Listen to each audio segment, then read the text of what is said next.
Merci beaucoup, merci d'avoir réussi à sortir de votre lit ce matin si tôt pour venir dans ce théâtre.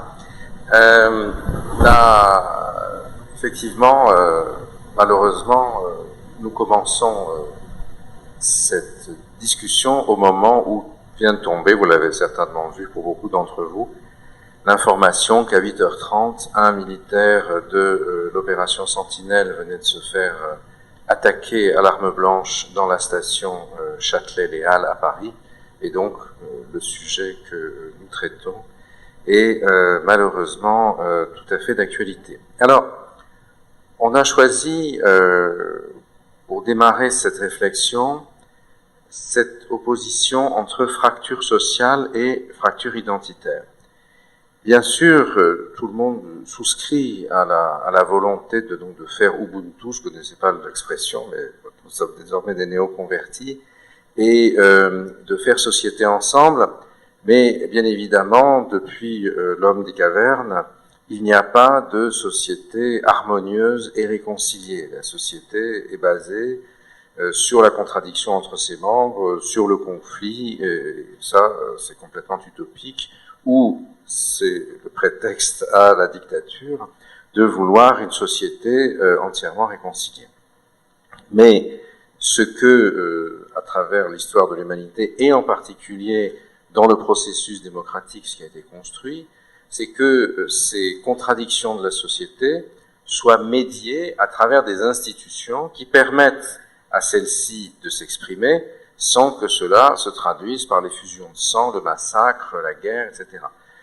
C'est ainsi que les contradictions sociales se sont, pour la plupart des cas, traduites par l'opposition entre ce qu'on appelait traditionnellement la droite et la gauche, depuis la fin du XVIIIe siècle, opposant globalement, pour caricaturer les choses, les détenteurs du capital et ceux qui avaient la force de travail. Alors bien sûr, cette vision très largement caricaturale, exacerbée par le marxisme-léninisme, a perdu beaucoup de sa réalité. C'est néanmoins ce qui a continué à structurer notre système politique. Et aujourd'hui, on voit bien que ce type de contradiction n'est plus véritablement opérant. On le voit sur deux niveaux, d'une manière qu'on peut, si on souhaite bien sûr, qualifier de positive, et dans un pays comme le nôtre, où l'élection du plus jeune président de la République depuis, chef d'État depuis Napoléon Bonaparte, il n'était pas président de la République, avec Emmanuel Macron, donc, s'est traduit en grande partie par un effacement de cette opposition droite-gauche, lui-même ayant souhaité la surmonter et ayant été élu par un électorat qui allait de la droite à une partie de la droite à une partie de la gauche, comme cela se reflète notamment aujourd'hui dans la composition de son gouvernement, qui est à la fois fait de gens neufs par l'âge aussi, mais aussi de personnes plus âgées, venus de deux spectres politiques qui étaient autrefois antagoniques et qui n'auraient pas pu, en tout cas dans la situation française telle qu'elle est, c'est dans d'autres pays comme l'Allemagne, siéger ensemble dans un gouvernement. Donc on peut dire que, d'une certaine façon, l'obsolescence de cet affrontement a été marquée, mais néanmoins, d'autres fractures sont présentes dans notre société. Et cette élection est advenue après que la France a connu une situation de crise inédite causée par le terrorisme islamiste qui a fait 239 morts, comme vous vous le rappelez peut-être, entre janvier 2015, c'est-à-dire les assassinats à Charlie Hebdo et dans l'épicerie hypercachère de la porte de Vincennes, jusqu'à l'assassinat à l'armée du père Jacques Hamel dans son église de Normandie le 26 juillet 2016. Alors, donc, on peut avoir la tentation de se dire ou se demander dans quelle mesure est-ce que les fractures sociales traditionnelles de nos sociétés, telles qu'elles étaient médiées politiquement par les joutes verbales, par le fait de s'asseoir à gauche ou à droite de l'hémicycle dans l'Assemblée, dans le système démocratique représentatif, aujourd'hui, ayant perdu leur pertinence, sont graduellement remplacés par des fractures identitaires qui font que les individus en mal d'identification globale à la société vont chercher plutôt, au lieu de se projeter vers l'avant, de construire une identité qui soit celle dans laquelle ils veulent faire leur vie et qui constitue comme un objectif, parce que l'objectif leur manque, parce que leurs repères sont brouillés, ou parce qu'ils n'ont plus accès au marché du travail, par exemple. Dans quelle mesure est-ce que, pour se protéger, ils ne se rétractent pas vers leur rétroviseur, d'une certaine façon, en valorisant une définition de l'identité, qui est une définition atavique, c'est-à-dire une définition héritée et non plus quelque chose que l'on construit. Donc, on ne se définit plus en fonction de ce que l'on veut devenir, mais de ce que l'on croit qu'on est. Et sur la base de cette croyance ancrée dans le passé, on construit des systèmes de défense qui vont rompre les relations, monter une fracture culturelle avec le reste de la société. On se définira ataviquement en fonction de sa confession, une confession qui est exacerbée par un certain nombre de religieux qui favorisent une lecture littérale des textes sacrés et prônent la rupture en valeur avec la société globale et avec ceux qui soit ne sont pas de la même confession, soit qui sont considérés comme de mauvais croyants, des apostats, des hérétiques, etc.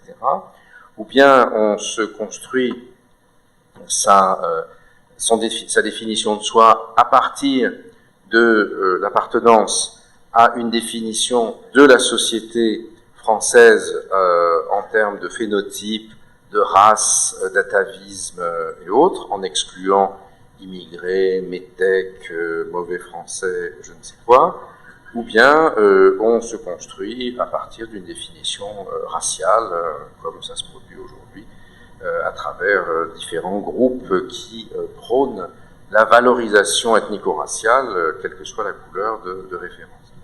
Et donc ça, c'est quelque chose qui est très frappant et qui, pour ceux d'entre vous ont mon âge ou un peu moins, est nouveau. Quand on était jeune, dans les années, disons, 70 ou 80, pour ménager les susceptibilités de tout le monde, c'était des choses qu'on n'entendait pas. On n'avait pas cette... je me souviens quand j'étais gosse, à l'école, à Paris, personne ne voulait savoir si un tel était juif, était musulman, ça n'avait aucune importance, c'était totalement impertinent au sens, ça n'avait pas de pertinence. Aujourd'hui, les choses se sont transformées. Alors, comment est-ce qu'on peut faire face à ce type de problème? Et justement, la période terrible des attentats de 2015-2016 a été l'exacerbation, cristallisation de ce phénomène. Comment est-ce qu'on peut y faire face? Est-ce que, et c'est un débat qui traverse le monde intellectuel, la presse, les journaux, etc., est-ce qu'il faut considérer que c'est simplement une sorte de transformation de la société qui, au fond, ressemble à ce qui s'est déjà produit et qui se produira d'une autre manière? Est-ce que, au fond, on peut dire qu'il y avait, dans les années 70-80 du siècle passé, les brigades rouges en Italie, la fraction armée rouge, la bande Abadère en Allemagne, l'action directe dans une moindre mesure en France. Au fond, c'était un rite de passage, un rite de passage de la jeunesse qui finalement, c'est la version moderne de l'expression de Balzac, il faut bien que jeunesse jette sa courbe, et que, bon, circuler, il n'y a pas grand-chose à voir. Hier, on avait les brigades rouges, aujourd'hui, on aurait les brigades vertes, demain, les brigades bleues ou brunes, et puis, après tout, la société arrive à digérer ça. Donc, c'est une interprétation. Ou bien alors, est-ce qu'il faut prendre les choses plus au sérieux, de manière plus essentielle, et considérer que c'est aussi la traduction des transformations en profondeur d'un monde dans lequel nous ne sommes plus isolés. Nous sommes de moins en moins isolés. Et que les institutions positives dont été porteuses pour un pays comme la France l'intégration européenne, c'est-à-dire le fait de pouvoir compter sur la scène mondiale en n'étant plus simplement l'Hexagone et ses 60 et quelques millions d'habitants, mais la partie d'un tout de plusieurs centaines de millions d'habitants qui puisse se mesurer par sa masse économique, son entregent politique et sa masse démographique à d'autres éléments comme les États-Unis, la Chine ou autres. Est-ce que cette dimension positive de l'intégration n'a pas aussi un revers, une face d'ombre, qui est une dimension négative, à savoir que la construction de l'identité européenne, l'identification à l'Europe reste quelque chose qui est encore assez flou, qui paraît technocratique, bureaucratique et autres, peu porteur de valeurs finalement, et que dans l'affadissement de ces valeurs, le relâchement de ce qui était autrefois le sentiment national, récupéré par les extrêmes à ce moment-là, on crée un vide dans lequel se construisent d'autres éléments identitaires qui passent par l'exclusion et la fracturation en profondeur de la société. Puisque l'une des questions qu'on peut se poser, c'est de dire au fond, la fracturation sociale, elle évolue.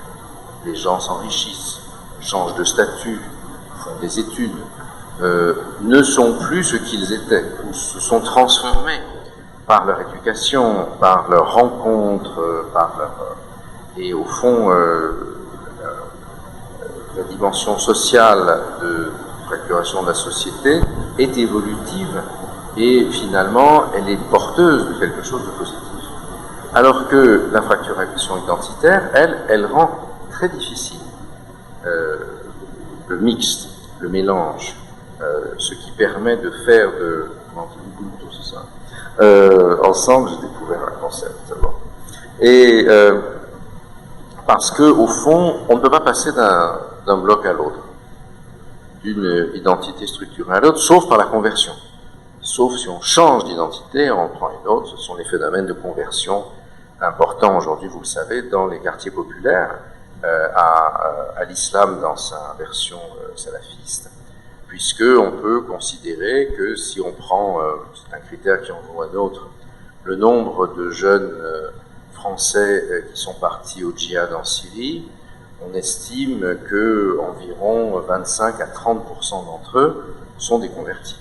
Ce ne sont pas des gens qui sont d'origine musulmane, nord-africaine ou africaine, mais des Gaulois, entre guillemets, ou Gauloises, donc définition atavique de l'identité, qui tout d'un coup ont rompu culturellement avec leur environnement, avec leur passé, avec leur histoire familiale, se sont projetés dans une autre identité, une rupture d'autant plus violente quand elle a utilisé le djihad qu'elle est passée par les armes. Alors, ça c'est un premier élément, un premier type de questionnement qu'on peut mettre en place. Est-ce qu'on est face à un changement structurel de notre société? Et c'est quelque chose qui touche bien sûr le monde des institutions. Déjà un certain temps, en 2003, j'avais été nommé membre de la commission Stasi, qui avait été rassemblée par Jacques Chirac à l'époque, pour réfléchir au problème dit des atteintes de la laïcité dans l'environnement scolaire, et qui avait abouti à ce que nous avions recommandé l'interdiction du port des signes religieux ostentatoires dans les établissements scolaires financés par le contribuable, soit privé public, mais qui touchait de l'argent du contribuable. Et alors, si cette loi qui s'est confrontée à un certain nombre de positions, a néanmoins été fonctionnelle, et si aujourd'hui, globalement, les filles qui arrivent voilées dans l'établissement scolaire enlèvent le voile à l'entrée pour le remettre à la sortie, on ne légifère pas ce qui se passe dans la rue, mais on considère que l'école est le lieu où se produit non seulement la transmission des savoirs, les mathématiques, le français, ce que vous voulez, mais aussi où l'on apprend justement à faire Ubuntu, c'est ça, société où on apprend à la citoyenneté, on apprend à vivre ensemble, quelles que soient nos origines diverses, idéalement sociales, même si la stratification scolaire n'est pas complètement illusoire, ou ethnique.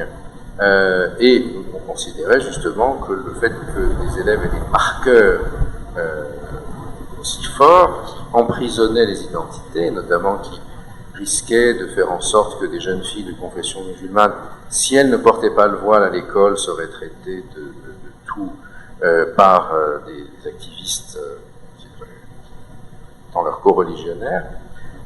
Donc même si ça, dans le cadre particulier de l'école, concernant des mineurs, ça a été une action de la puissance publique, ça a une force de législation avec la loi de mars 2004. Néanmoins, comme vous le savez, dans le monde de l'entreprise, ce type de législation ne s'applique pas. Et un certain nombre de chefs d'entreprise estiment qu'après tout, si on considère que la finalité de l'entreprise, c'est la production de ce pourquoi elle a été créée, et si le fait de trouver des accommodements avec les revendications de tel ou tel groupe de salariés, au fond, ne dépasse pas une certaine limite et ne met pas une entrave à la production, on s'en accommode. Alors, on peut considérer que c'est une posture éthique qui en vaut une autre. On peut considérer le contraire, mais vous le savez, et c'est d'ailleurs l'objet d'un certain nombre de réflexions au Conseil économique et social aujourd'hui et ailleurs, cela ne va pas de soi.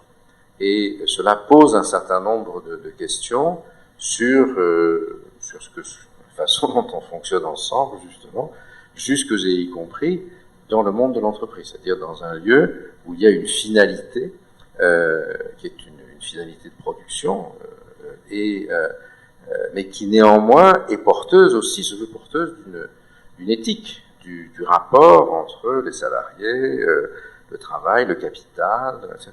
Donc ça, c'est et les termes du débat ont été modifiés. Alors, qu'est-ce qui fait que cette société aujourd'hui est en train de bouger? Et je vais dire quelques mots là-dessus avant que, si vous voulez, on prenne une petite pause pour un échange avec vous et revenir sur les plus en détail. Je crois qu'il y a deux grands types de réflexions qui peuvent nous venir à l'esprit. La première, c'est la transformation de nos sociétés. Et le fait que des flux massifs d'immigration, notamment en provenance des pays du Sud, au cours des dernières années, dernières décennies, disons pour l'essentiel depuis le milieu des années 70, ont changé en profondeur le visage de notre société, même si ces transformations ne se reflètent pas tellement dans la composition de cette salle, peut-être du fait de sa sociologie.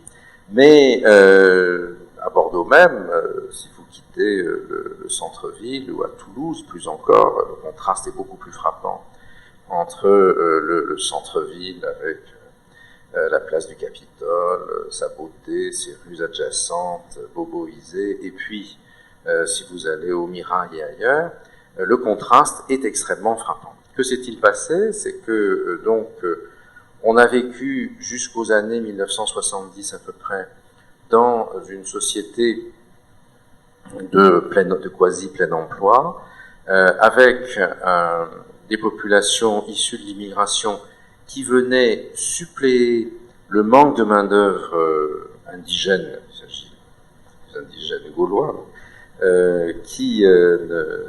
donc pour alimenter l'appareil productif, mais le bouleversement du système productif dans les années 70, avec notamment déjà l'intervention du Moyen-Orient, c'est-à-dire la guerre de 73, qu'on appelle la guerre du Ramadan ou la guerre du Kippour, qui, en faisant bondir le prix des hydrocarbures et en créant un système pétrolier rentier, a complètement bouleversé la production. C'est traduit par l'automatisation d'un grand nombre d'emplois postés, non qualifiés, et on réduit de ce fait même le besoin de force de travail, et surtout de force de travail banale dans nos économies, tout en faisant en sorte que les flux migratoires n'ont pas cessé, et que surtout, alors qu'on vivait jusqu'à cette époque dans un système où le projet migratoire consistait à venir en France ou dans un autre pays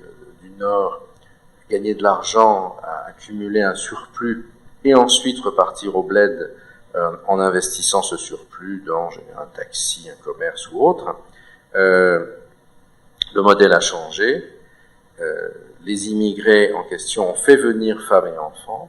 On a mis en place ce qu'on appelle une sédentarisation aléatoire puisque, faute d'investissements suffisants, car difficiles, dans l'éducation, les enfants, une grande partie des enfants de ces ex-travailleurs immigrés, au chômage pour beaucoup d'entre eux, ne se sont pas intégrés dans l'appareil productif, ont été en décalage face aux demandes de l'appareil productif.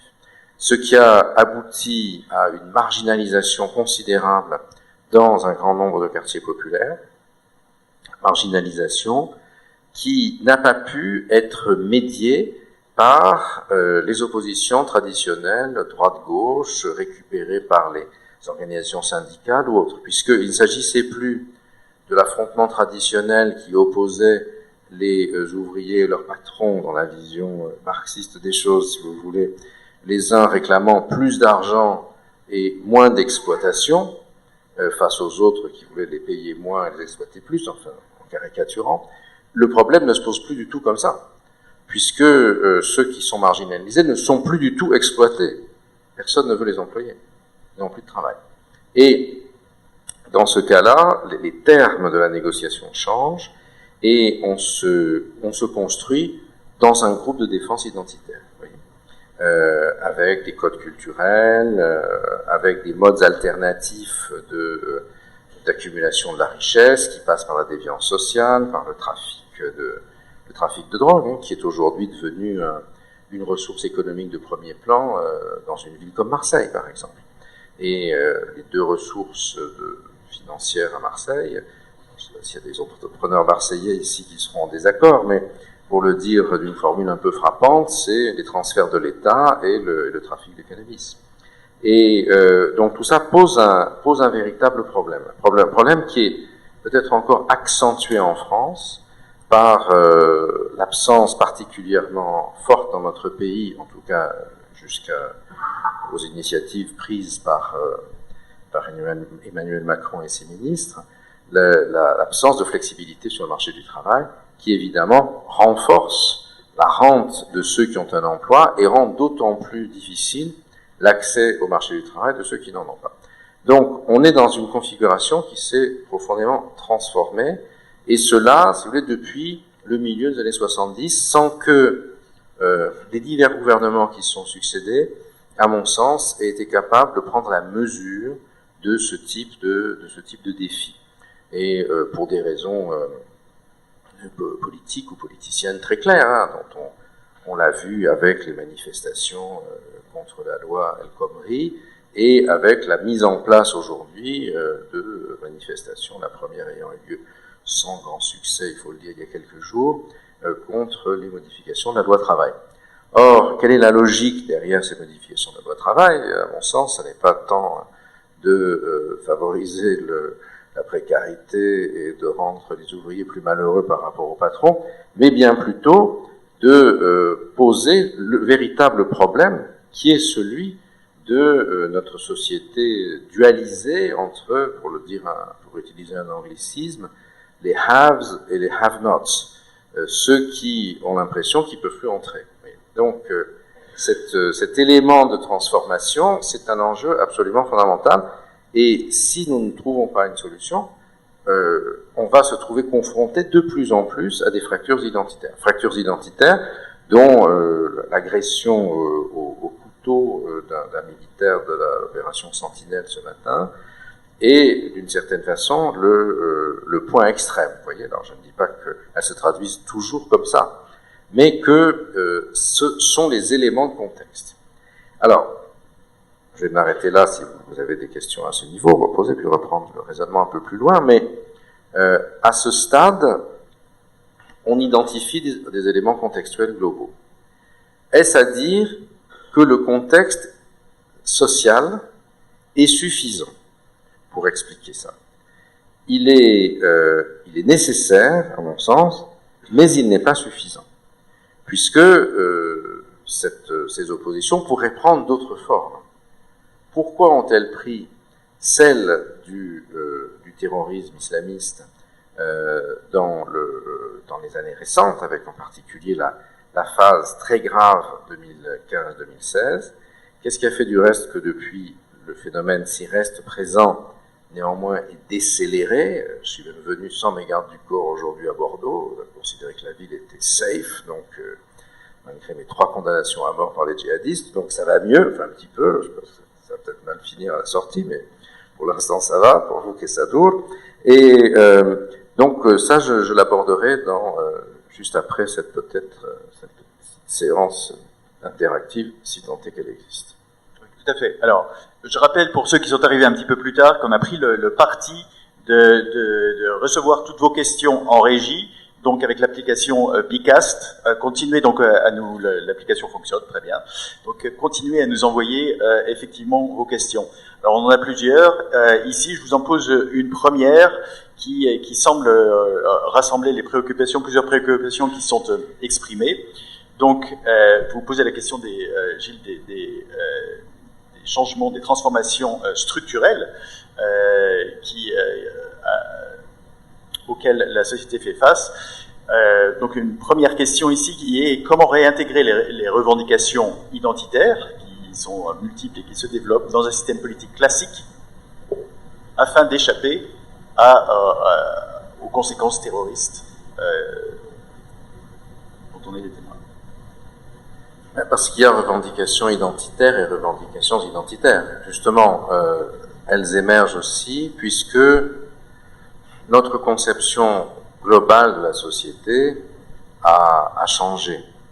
La France est héritière d'un système jacobin, lui-même héritier de la monarchie absolue, médiée par l'expérience napoléonienne, c'est-à-dire une identité nationale construite à coup de trick, avec un certain nombre de normes et de valeurs, de codes sociaux affichés par les classes dominantes et par l'élite politico-culturelle dominante. Or, bien sûr, les dernières années, alors j'ai pris comme point de repère la fracturation sociale des années 70, avec l'explosion du marché des hydrocarbures et des matières premières, et la transformation sociale qui s'ensuit, puisque donc il y a une demande beaucoup plus faible de main-d'œuvre banale, des flux qui continuent à venir pour alimenter cette demande de main-d'œuvre banale, alors qu'il n'y a plus d'offres. L'offre s'est complètement raréfiée. Mais on peut prendre un autre critère qui, entre guillemets, serait mai 68, ou les innombrables avatars de l'année 68 à travers le monde, de Berkeley à Berlin, en passant par le quartier latin, et une affirmation d'une pluralité identitaire qui permet d'avoir un modèle social, culturel, moins uniforme. On peut par exemple prendre d'autres formes de revendications identitaires que sont les revendications de liberté sexuelle. Et que ce soit les droits des homosexuels, le mariage homosexuel, aujourd'hui la GPA, qui se traduisent du reste ensuite en contre-réaction. Ce sont sous le quinquennat Hollande, et c'est peut-être c'est terrible à dire, mais c'est peut-être la seule chose qui en restera dans l'histoire, c'est-à-dire d'un côté le mariage pour tous et de l'autre la manif pour tous, si vous voulez. Où là, il ne s'agit pas de terrorisme islamiste, mais il s'agit de deux conceptions de la société qui s'opposent et qui du reste se traduisent politiquement, puisque la manif pour tous a été l'occasion de rassembler face à la gauche hollandaise, en tout cas, je ne sais pas si ce terme n'est pas une contradiction dans les termes, enfin au hollandisme, sans lien avec nos amis néerlandais bien sûr, la droite, mais ce qui, comme vous l'avez vu, ne s'est pas traduit par sa victoire électorale, in fine. Donc on a effectivement là des revendications de type identitaire que la société s'efforce d'accommoder. Pas toutes, il y a une partie de la société qui est contre, mais puisque l'Ubuntu, c'est ça, peut-être un objectif idéal, mais est-il réalisable, ça c'est une autre question. Et justement, est-ce que dans le cadre de l'entreprise, le fait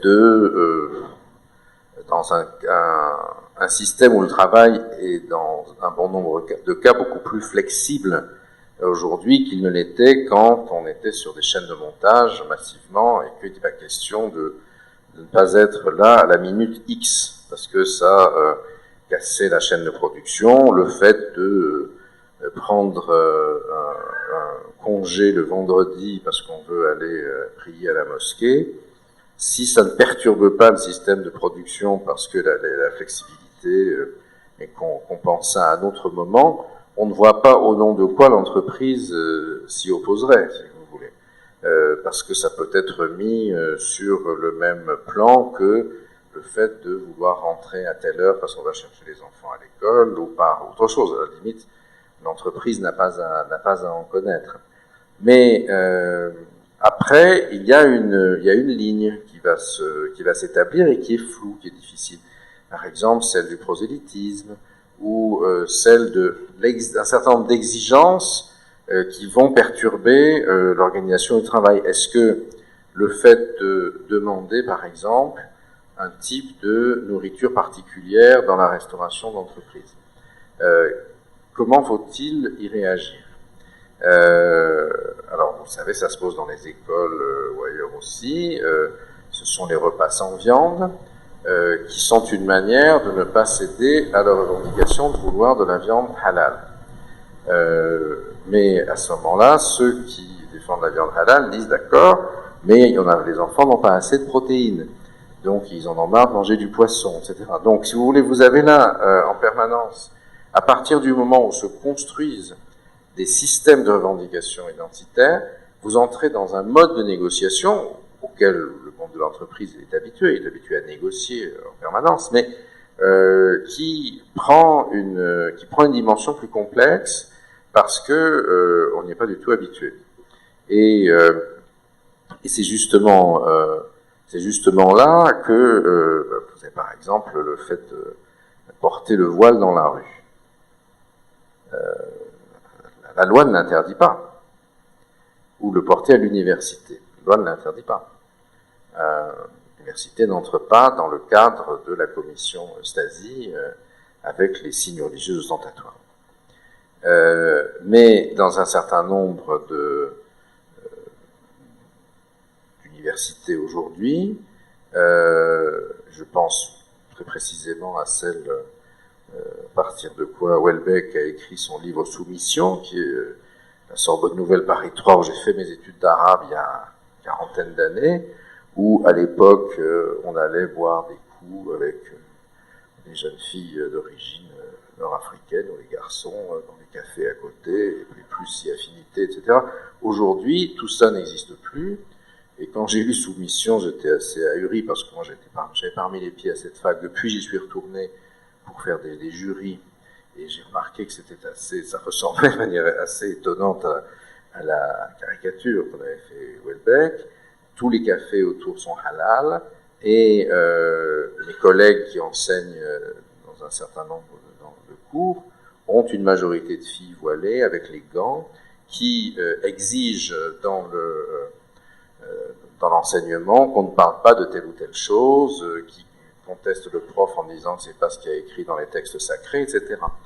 Donc là, on voit que, d'une certaine manière, on a la tendance à considérer qu'au fond, nous devons accepter un pluralisme social plus important que celui qui était de règles dans lesquelles les gens comme moi, sexagénaires, ont été élevés quand ils étaient jeunes, mais en même temps avec cette inquiétude qu'on ne maîtrise plus le tempo de la négociation et que des groupes qui ont d'autres enjeux à travers ce pluralisme, qui est au fond d'imposer un autre type de normes, sinon à la société tout entière en ce moment, du moins à un groupe de pairs, de co-religionnaires par exemple, ou d'autres, ou de co-ratio, ou de co-ataviques, se transforme en quelque chose de tout à fait différent.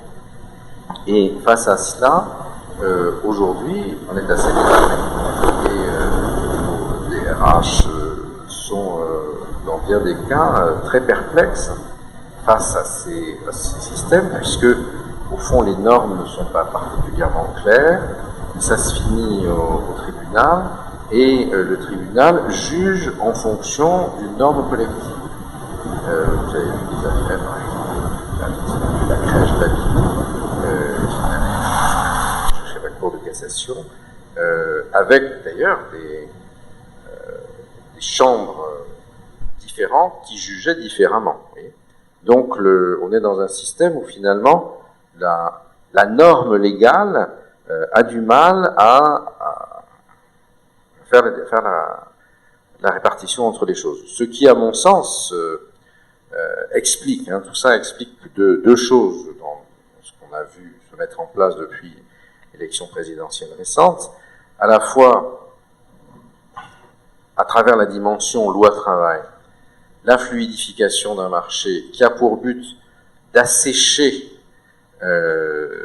cette espèce de marécage dans lequel se construit, se fracture la société de manière identitaire pour permettre une plus grande fluidité sociale, et d'autre part, la qualification explicite par le président, ce n'est pas le cas de son prédécesseur, du terrorisme islamiste, en faisant de la lutte contre celui-ci une priorité absolue, de manière à rendre difficile, sinon impossible, le passage entre des revendications légitimes de pluralité dans la société et, d'autre part, l'usage de ce pluralisme pour construire de nouveau un système de fracture aboutissant à des violences. Trois familles de questions. On reçoit beaucoup de questions et je vous en remercie. Vous aurez tous accès donc aux questions qui ont été posées. Trois familles de questions. Celle qui revient le plus souvent, qu'est-ce qu'il faut faire? Qu'est-ce qu'on peut faire? Hier, quand on a préparé un petit peu cette intervention, on vous a demandé si vous pensiez que le public particulier auquel vous adressez aujourd'hui, c'est-à-dire des dirigeants d'entreprise, avait un rôle à jouer. Vous avez dit oui de manière tout à fait claire. Donc ça, une première famille de questions, quelles sont les actions à mener?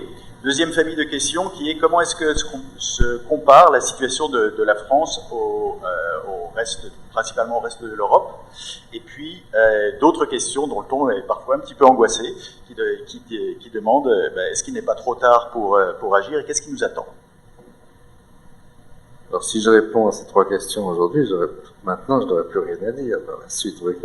Donc je vais les prendre à l'envers, si vous permettez, et embrayer à partir de ça pour comprendre notre mise en perspective globale, justement, puisque je me suis arrêté à un point où on essayait de voir comment on en était arrivé là à partir de ce qui s'est passé dans le contexte français.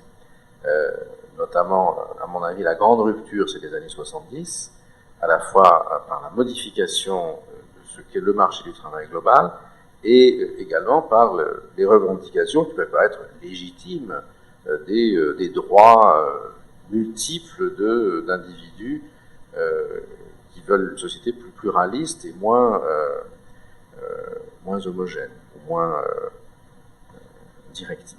Alors, il y a aussi un changement dans l'environnement international qui est très important. Bon, il y a tout d'abord, et ça ne fait que s'accroître, un bouleversement démographique considérable, avec la rétraction du poids démographique de l'Europe par rapport à d'autres continents, l'Afrique en premier lieu, et l'Asie également, qui se traduit par la question des flux migratoires. Vous avez vu donc ce matin, ce matin c'est 8h30, c'est le militaire poignardé, et la une du Monde d'hier soir, c'est migrants en pluriel 2 points. L'Italie est accusée d'avoir traité avec les trafiquants libyens. Bon, même s'il faut faire la part de la titraille qui est destinée à susciter le réflexe d'achat du journal, pour ceux qui achètent encore des journaux en papier, et le contenu de l'article. Néanmoins, j'étais en Grèce le week-end dernier, il pleuvait moins qu'ici, et en discutant avec les autorités grecques de ces questions-là, la Grèce a été, avant l'Italie, ça s'est réglé entre autres par des négociations complexes entre l'Union européenne et la Turquie, était le premier pays impacté par les flux de migrants provenant en grande partie de Syrie et d'Irak à cause de la guerre civile, mais pas uniquement, puisque quand la porte s'est ouverte, et justement quand Mme Merkel a ouvert la porte aux migrants pour venir en Allemagne, évidemment se sont engouffrés dans cette porte entrouverte toutes sortes de gens auxquels elle ne pensait pas. Parce que finalement, Mme Merkel a raisonné un peu dans les termes du monde de l'entreprise ou du capital européen dans son ensemble dans les années 60. L'Allemagne est un pays en croissance, contrairement à ce qu'on commence à croître, la bonne nouvelle arrive, mais enfin on n'est pas encore au niveau allemand, et l'Allemagne manque de manœuvres qualifiées, du fait aussi de sa très faible démographie. Et ce qui revient à la rétractation européenne, le pluralisme, la société, l'affaiblissement de la norme matrimoniale, la famille nucléaire, reproductive avec des enfants, se traduit effectivement par une baisse de la natalité. Ça c'est indéniable depuis les années 60. Et l'Allemagne est particulièrement impactée, comme l'Italie. Donc Mme Merkel avait besoin, l'industrie allemande avait besoin, le tissu productif allemand avait besoin de travailleurs, et de travailleurs qualifiés, semi-qualifiés, entre, disons, l'infirmière et l'ingénieur, si vous voulez. Et ils ont pensé que, au fond, les classes moyennes syriennes, très impactées par la violence, un pays dans lequel il y avait un système éducatif qui tenait plus ou moins, enfin en tout cas, qui produisait des élites de classe moyenne. Ces classes moyennes sont parties du fait de la guerre, donc on va pouvoir les attirer.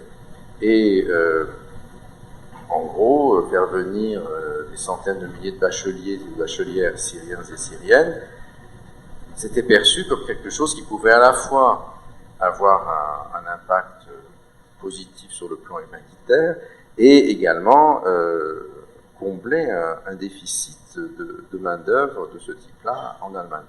Or, ne sont pas arrivés que des bacheliers syriens, et du reste, c'est l'un des problèmes aujourd'hui dans la relation franco-allemande, c'est qu'il y a eu un tri en Allemagne.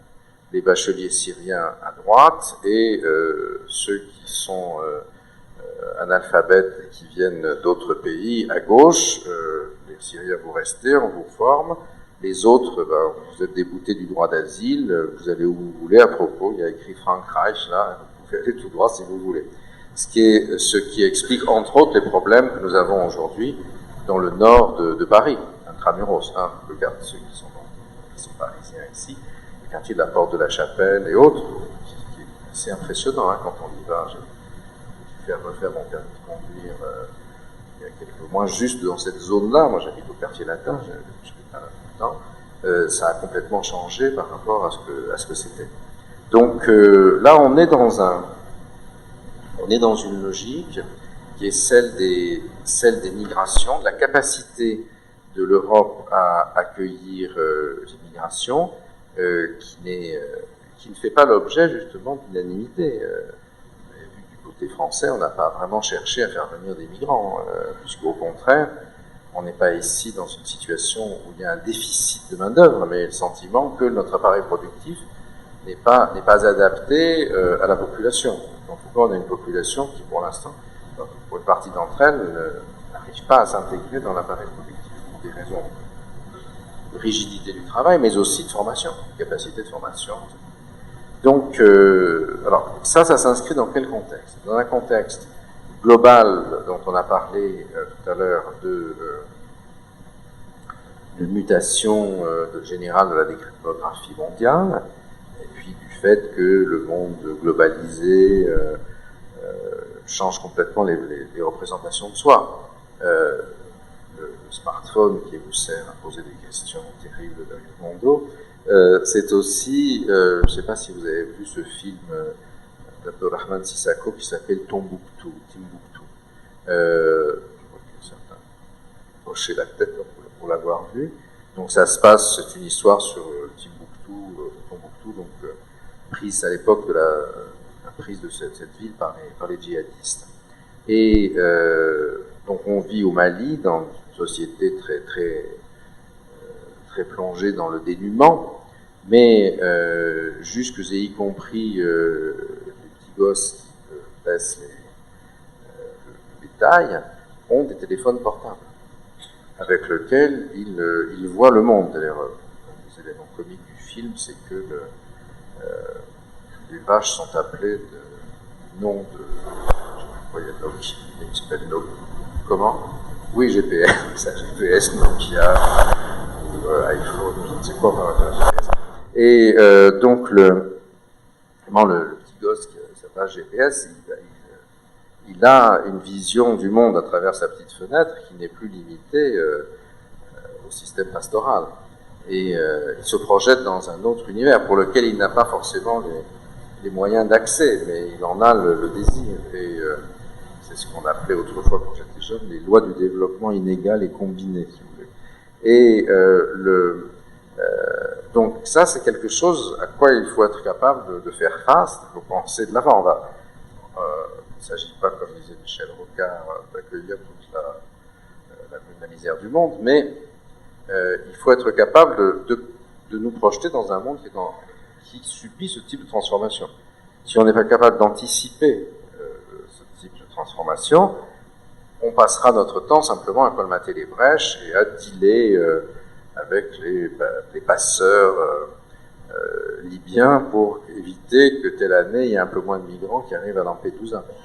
On comprend très bien que les Italiens qui sont en première ligne essayent de se débrouiller autant qu'ils le peuvent parce que la situation va devenir insupportable, et y compris pour les élections italiennes qui vont se produire très prochainement, ça va se traduire par une montée en puissance des mouvements xénophobes, en particulier ce mouvement qui, curieusement, qui est issu des revendications du pluralisme, etc., le mouvement Cinque Stelle, 5 étoiles de Beppe Grillo, mais qui, sur bien des points, a un programme proche, comparable à celui du Front National en France. Oui. Et donc là, je crois que l'entreprise a un rôle, parce que justement, elle est aussi un certain nombre de solutions performantes qui transforment notre vie sont venues de l'entreprise. Le smartphone dont on vient de parler en étant le symbole, et ce qui crée la richesse et ce qui crée la transformation de notre économie, la digitalisation de notre économie, ce n'est pas quelque chose qui a été décrété par la Maison-Blanche ou par la Commission européenne, qui de toute façon ne décrète pas grand-chose, mais sauf des normes qui emmerdent le monde, comme vous savez, mais ça a été fait dans la Silicon Valley, c'est-à-dire là où justement la dimension positive de la fluidité internationale s'est créée. La plupart des entrepreneurs de la Silicon Valley sont des gars qui ont immigré aux États-Unis récemment, de Russie ou de tout autre pays ou d'Asie. Trouvons là un environnement favorable. C'est ce que l'Europe, pour l'instant, n'est pas capable véritablement de faire au même niveau. Nous n'avons pas d'équivalent de Silicon Valley, même si on a des slots particuliers où les choses se produisent. Mais justement, du fait de la rigidité de notre marché, on n'a pas encore réussi à le faire. Donc ça, c'est un élément à penser. L'autre, bien sûr, c'est, ça c'est davantage mon domaine d'expertise, bien sûr, c'est la conflictualité au Moyen-Orient. Et là, il y a quelque chose en train de changer, de manière très importante. Aujourd'hui, par rapport y compris à la question terroriste, à la question du marché du travail. Comme je vous l'ai dit tout à l'heure, moi je crois que la construction de la rente pétrolière à partir des années 70 et 80, c'est-à-dire le pétrole qui atteint jusqu'à récemment $120 le baril pour un coût d'extraction qui, là où il affleure dans la région du Golfe Persique, est au-dessous de $10 le baril. Donc ça fait $90 de bénéfices, de rente, qui s'est traduit par d'immenses transferts de fortune vers cette région, qui a eu pour conséquence deux choses. D'une part, que ce sont les États pétroliers entiers qui sont devenus les patrons régionaux, en redistribuant de la rente pour acheter la paix sociale et en transformant complètement les équilibres de la région. Par exemple, la région du Levant, Syrie, Liban, etc., a quasiment disparu pour n'être plus qu'une société de services pour les gens du Golfe. Les Libanais sont massivement allés vendre leur savoir-faire à Dubaï ou ailleurs, qui s'est traduit du reste par ce phénomène curieux, c'est que vous avez une proportion hommes-femmes au Liban aujourd'hui où les filles sont très très largement excédentaires par rapport aux garçons. Ce qui s'est traduit par des phénomènes immédiats de dépenses somptuaires en chirurgie esthétique pour être toutes plus blondes que la voisine, se faire transformer les yeux, rajouter un peu de chair quelque part, s'en faire enlever ailleurs, etc. Du fait des déséquilibres du marché matrimonial, si vous voulez, causés par l'immigration massive des garçons à Dubaï. Et des garçons en âge d'être convoités. Ça, c'est en train de se transformer en profondeur. Pourquoi ? J'étais aux États-Unis il y a pas mal de temps au printemps, et le grand mot à la mode, c'est fracking. Alors, fracking, ça n'est pas une manière texane de prononcer un autre mot de 4 lettres que je n'ose pas traduire devant nos prudes organisatrices ici, mais ça veut dire donc la fracturation hydraulique, c'est texan, et ça met le baril à $36 à peu près, en coût de revient, avec la progression considérable des technologies. C'est de l'ordre, on envisage que dans 2-3 ans, on sera à $20. Avec, à ce prix-là, aujourd'hui, les États-Unis, Texas, Alaska et compagnie, mettent sur le marché environ 12 millions de barils par jour. C'est plus que l'Arabie Saoudite. Donc l'Arabie Saoudite peut être le producteur élastique, c'est-à-dire faire le marché. Il est impensable qu'il y ait de nouveau une rente à $100. Donc ça se traduit par un bouleversement considérable de la région. Ce bouleversement, vous en avez vu un des effets avec les changements rapides en Arabie Saoudite, le prince héritier qui est à la fois extrêmement moderniste et passablement autoritaire, qui est en train d'essayer de construire l'après-pétrole. L'émir du Qatar, sa némésis, comme on dit en anglais, tout ça aboutit à des conflits très forts entre producteurs de gaz et de pétrole pour savoir lequel va avoir l'hégémonie. Et si le Saoudien ne peut pas essayer de récupérer l'hégémonie sur les autres, vous avez vu simplement le blocus du Qatar, dont l'émir est reçu Emmanuel Macron, vous le savez, et la France et les autres pays européens essayant de jouer un rôle médiateur dans cette opération. J'ai entendu que le Qatar a su diversifier depuis très longtemps son rapport au monde, c'est-à-dire, dans la perspective d'un jour de retournement, investir dans le sport, investir dans la culture, avec un grand C, non, etc., ce qui permet d'avoir des accès très différents. Par exemple, pendant le blocus du Qatar, peut-être que l'élément, leur site, la compagnie Qatar Airways n'a été démarré si l'environnement du quartier est devenu très difficile, du coup, comment rayonner, comment construire les Jeux Olympiques, etc., ça va être le football, pardon, ça va être plus compliqué. Mais pendant le même temps, parlons de football, pendant le blocus, le PSG, donc sur pétrodollar ou gazodollar qatari, a organisé les transferts les plus chers de l'histoire de l'humanité, avec 220 millions pour Neymar et 180 pour l'autre, j'ai oublié le nom, ce qui fait des transferts à 400 millions de dollars. Quand on fait des transferts à 400 millions de dollars, on peut prendre au téléphone n'importe qui. Les plus hautes autorités du pays et de l'Europe, si vous voulez. Donc on est là dans une transformation très profonde qui aujourd'hui dans la région qui a été structurée par deux enjeux dans son rapport au monde, la question pétrolière, la rente pétrolière, et puis le conflit israélo-arabe. Aujourd'hui, s'ajoute à ça deux choses. La rente pétrolière a servi aussi à payer le développement du salafisme, c'est-à-dire d'une vision rigoriste de la religion qui justifiait le pouvoir des pays, enfin, des régimes de la péninsule arabique. Justifiait qu'ils gardaient la rente pour eux, là on redistribuait un petit peu, mais expliquait que s'ils avaient la rente, c'est parce qu'ils étaient les musulmans les plus pieux et que Dieu leur avait envoyé la rente parce qu'ils étaient les plus rigoristes, les plus littéralistes, etc. Or, aujourd'hui, tout ça est en train de voler en éclats parce qu'il n'y a plus de rente. Alors, il y a deux scénarios possibles.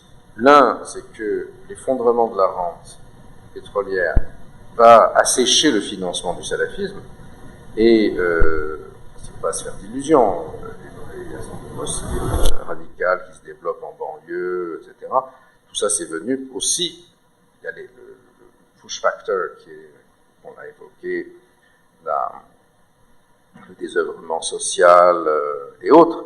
Il y a aussi un pull factor qui est que ça donnait accès à des ressources, à des associations subventionnées par différents riches rentiers du Golfe qui, aujourd'hui, tout ça va s'assécher.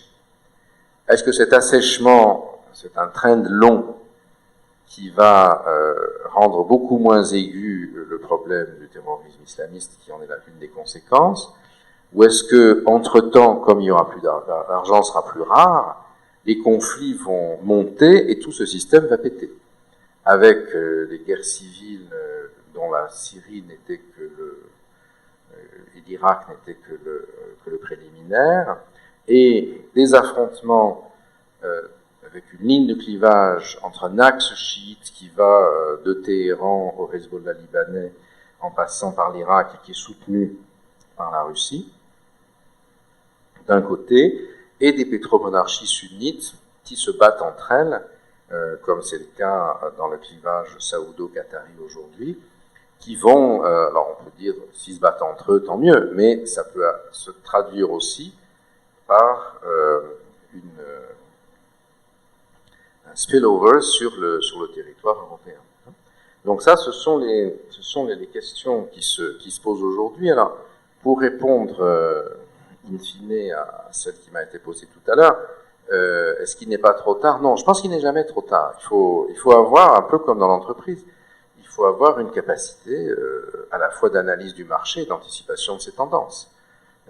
Quand vous mettez un produit sur le marché, si vous vous dites qu'il est trop tard, vous ne le mettez pas. Vous essayez de vous adapter aux trends de la consommation, à créer une demande, vous adapter à ce que vous pensez que les consommateurs ou les prescripteurs ou autres vont chercher. Et quand on réfléchit aux problèmes globaux, je pense qu'on peut le faire un peu de la même manière qu'une entreprise. C'est-à-dire il faut d'abord une bonne analyse du marché, il faut d'abord arriver à comprendre ce qui est en train de se jouer au Moyen-Orient et la capacité à lier ce qui se joue à Villeurbanne ou à Argenteuil,